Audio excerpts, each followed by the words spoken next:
วัสดีค่ะมาพบกับช่องไฮไลท์สตรอเบอรี่นะคะ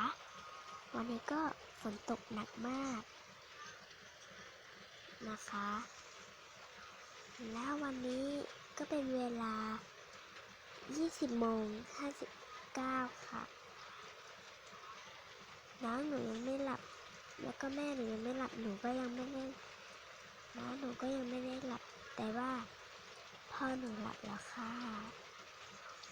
วันนี้ก็มีคลิปสั้นๆแค่นี้นะคะฝนตกหนักมากเลยค่ะเดี๋ยวพรุ่งนี้เช้าจะมาถ่ายต่อนะคะอย่าลืมกดไลค์กดแชร์กด Subscribe แล้วก็อย่าลืมกดติดตามหนูด้วยนะ